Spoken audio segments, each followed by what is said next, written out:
Maintenant, Giovanni Colavizza, qui est cofondateur d'Odoma et professeur assistant à l'Université d'Amsterdam, qui a choisi de nous parler de la démystification du numérique, ou comment démystifier ce numérique. Je vais vous laisser la parole. Oui, alors vous pouvez juste...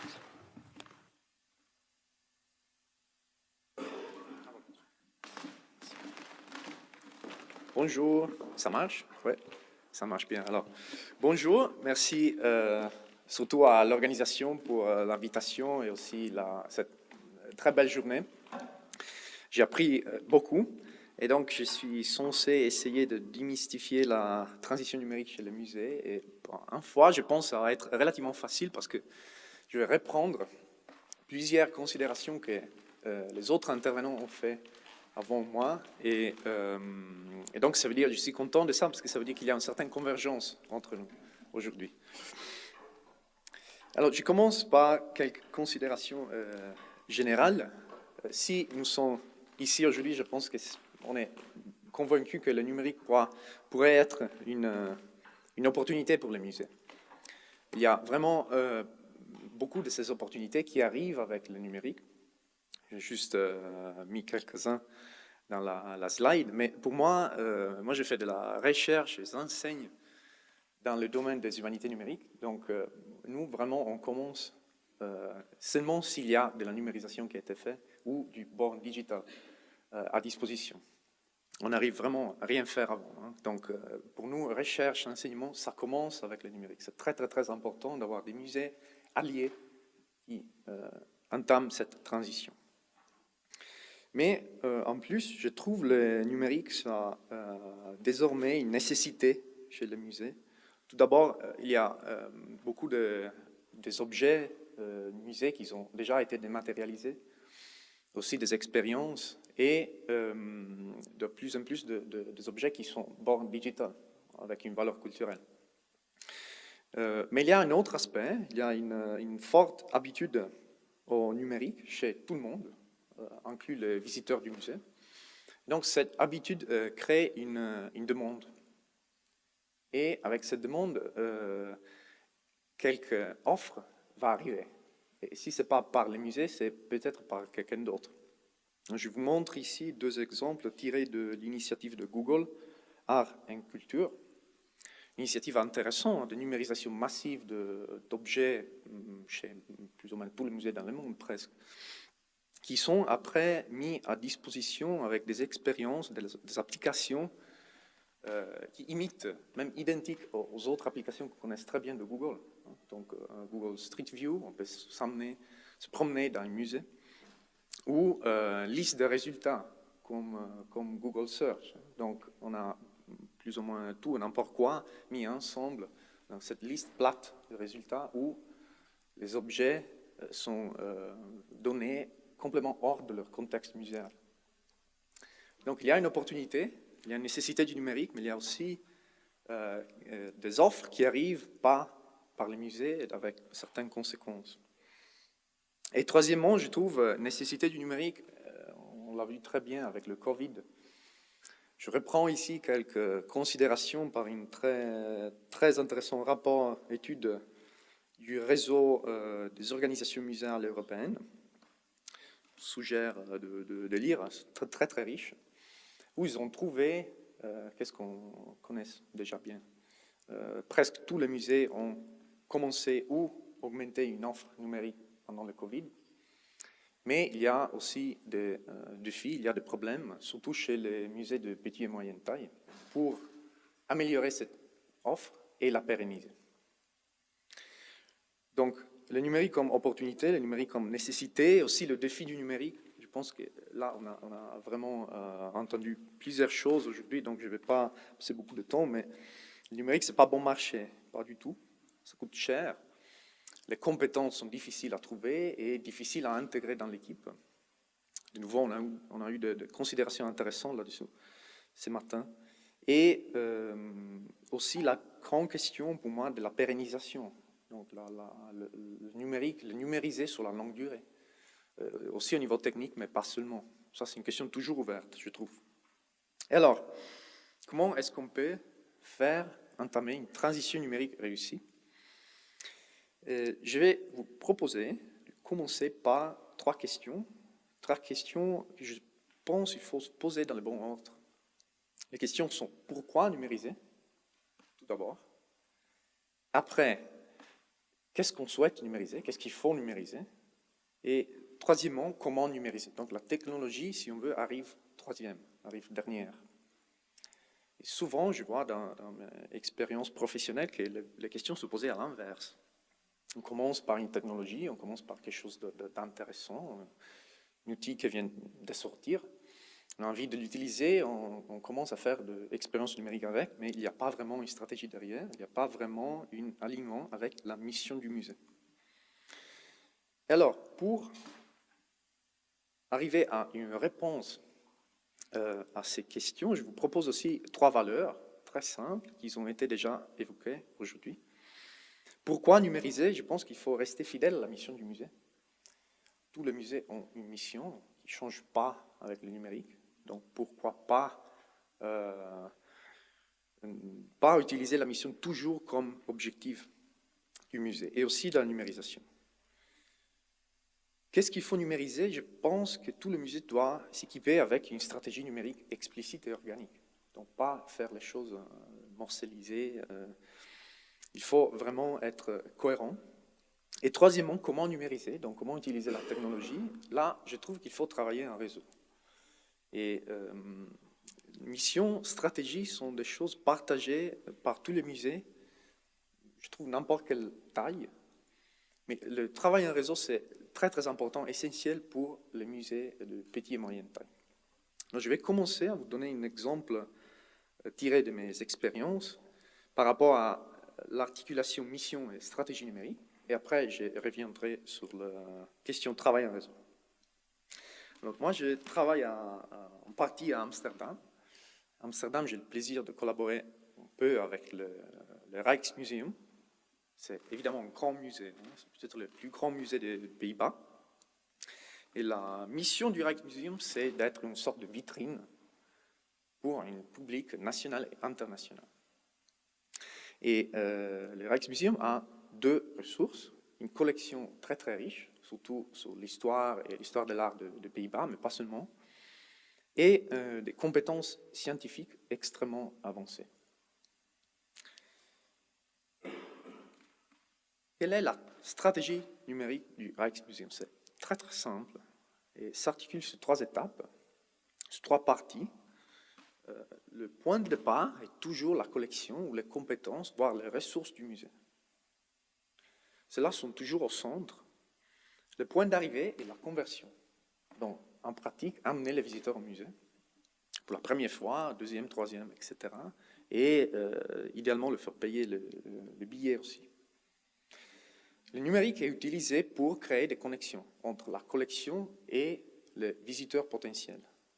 Donc, pour leur donner envie de venir au musée, visiter le musée.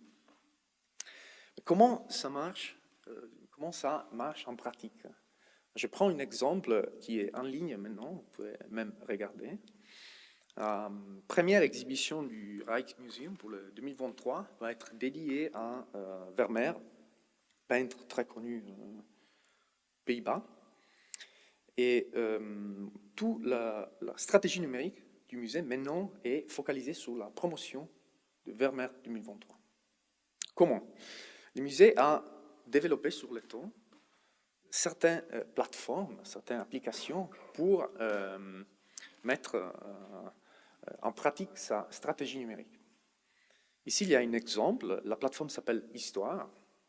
Et c'est une plateforme où on peut trouver des contenus experts, par exemple des entretiens avec des chercheurs ou les curateurs du musée, ou des applications interactives qui nous montrent l'utilisation de la haute technologie pour faire de la préservation ou de la numérisation ou des analyses sur, évidemment, la collection Vermeer.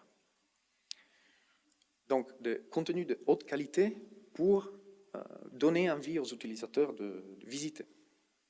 Deuxième exemple, le Rijksstudio, donc la plateforme qui donne accès à une certaine partie très très bien sélectionnée de la collection qui a été numérisée. Donc, il ne s'agit pas de tout montrer. Hein. Ce n'est pas l'approche Google. C'est plutôt faire des sélections pour, de nouveau, donner envie aux visiteurs d'aller au musée.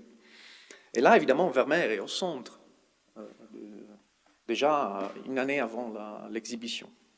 On est toujours rappelé qu'il y aura l'exhibition en février, on peut déjà acheter les tickets. Hein. Donc, tout est fait pour cette stratégie de la conversion, ils appellent.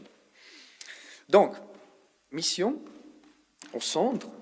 Le Rijksmuseum souhaite être une vitrine et amener des visiteurs, un public aussi international au musée.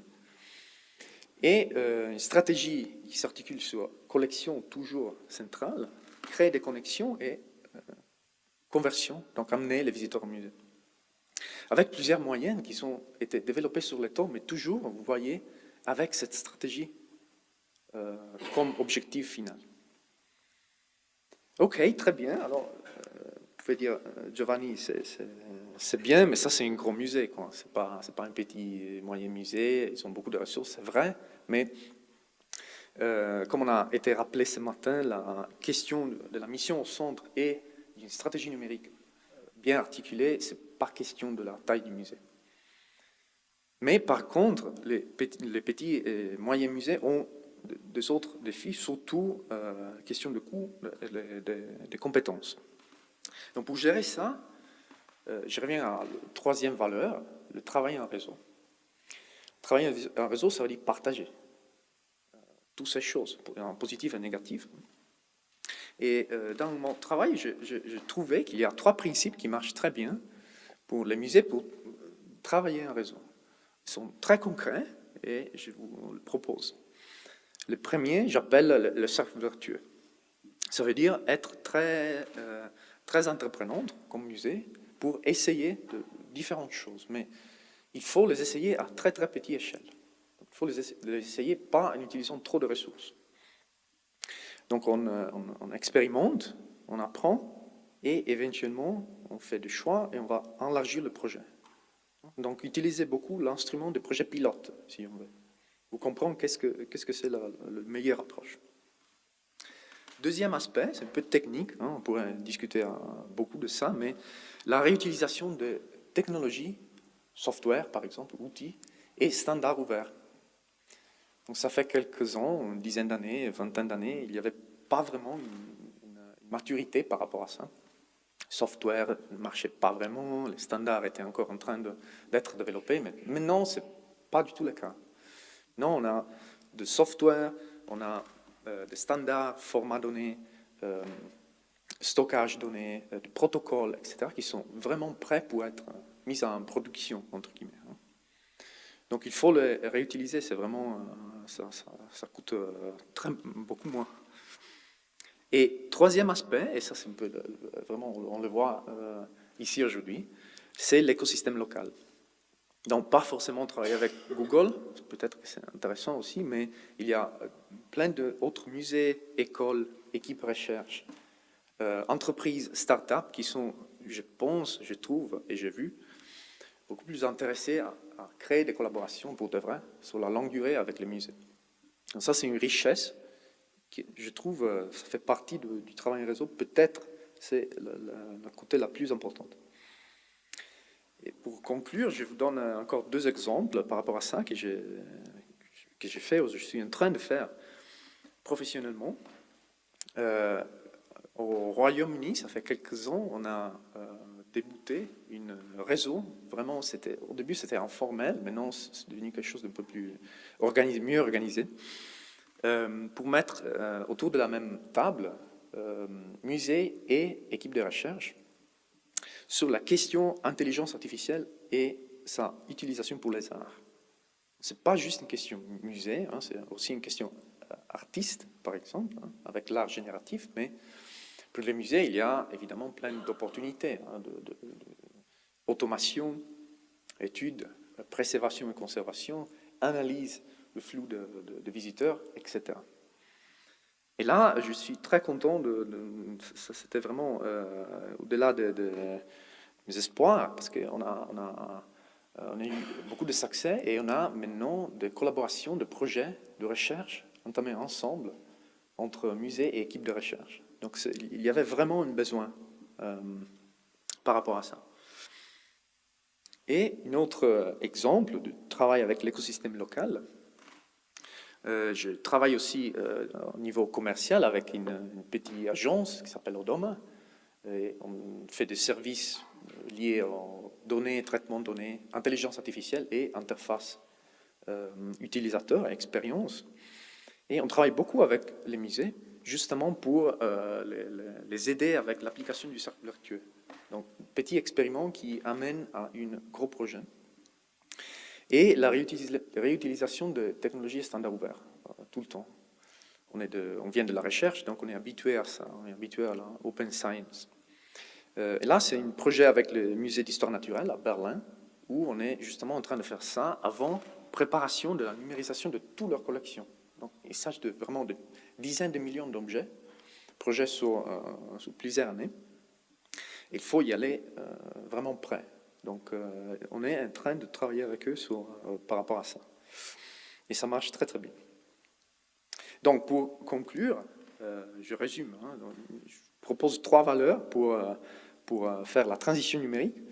C'est rester fidèle à la mission, c'est vraiment avoir une stratégie numérique explicite et organique, et travailler en réseau. Le travail en réseau s'articule sur les 3 principes du cercle vertueux. Donc, faire des petits expériments, ça aide vraiment beaucoup, on apprend beaucoup. La réutilisation de technologies standards ouverts et l'écosystème local. Avec ça, je pense que la transition numérique, ça va être un succès. Et merci beaucoup.